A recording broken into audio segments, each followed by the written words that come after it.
My food is me, and this is my food.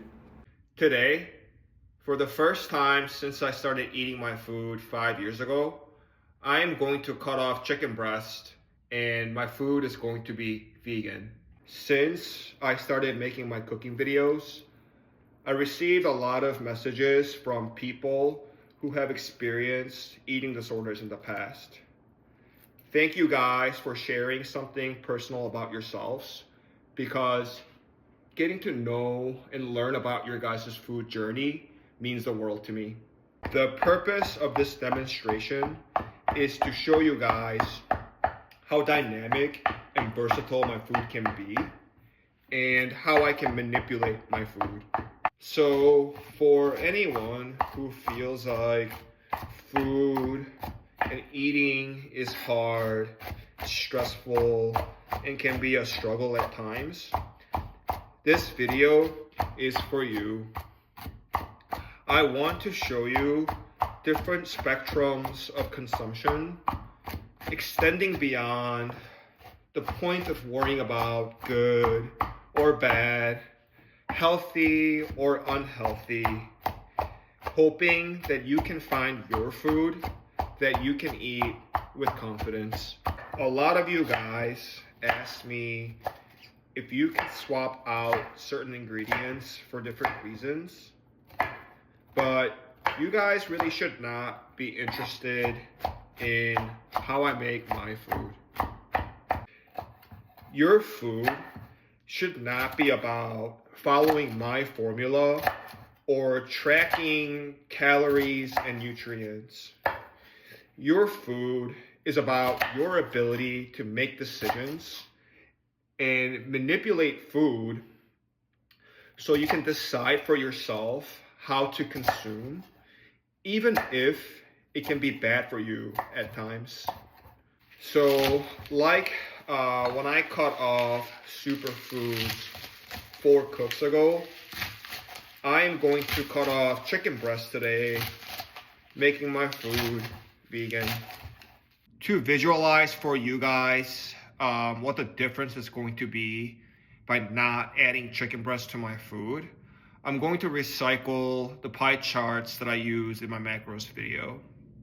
First off, in terms of calories, by not adding the chicken breast, I am missing about 2,000 calories for my food for the whole batch.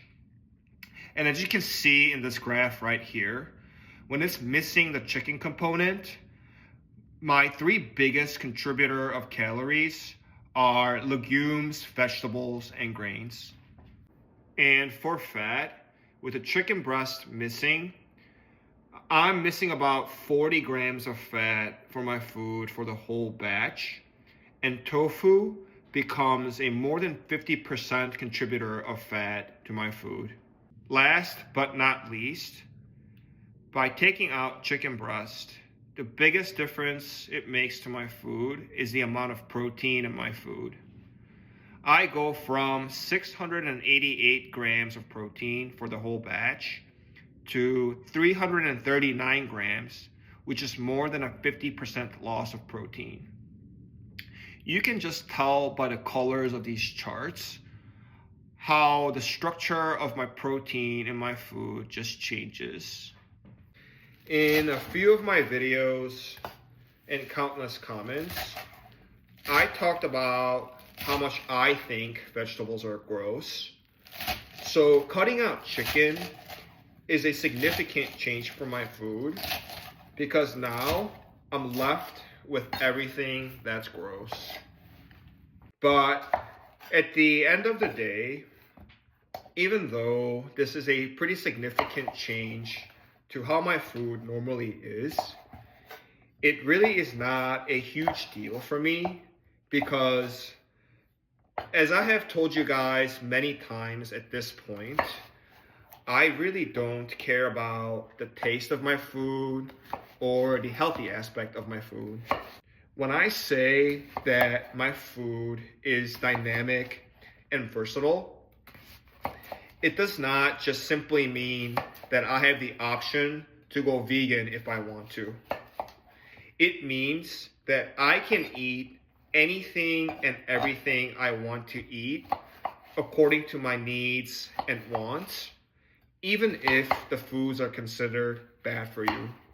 Most of you guys and we live in a highly developed world. In fact, 82% of the 74,000 who I am so fortunate to have following live in G7 countries. Living in highly developed countries means that we have options in food that are probably beyond our need to survive. And because we live in developed countries, places like McDonald's and other fast food chains serve a purpose in our society, because life happens, and when you don't have any food available on hand, fast food is a great way for us to eat instead of just not eating anything at all. And we are lucky to have that option, and it's up to you to manage those options. I was on a road trip 6 weeks ago, and I don't normally eat McDonald's, but I took advantage of their $5 meal 2 or 3 times while I was on the road to extend the time between my cooks. That $5 meal comes with the McDouble, 4-piece nuggets, small fry, and a drink, which is a lot of food for $5. And believe me when I tell you, there was no part of me that regretted or felt bad about eating McDonald's. If I was someone who was more serious about getting more protein and fats, there are many ways to make up for the loss of calories, fat, and protein.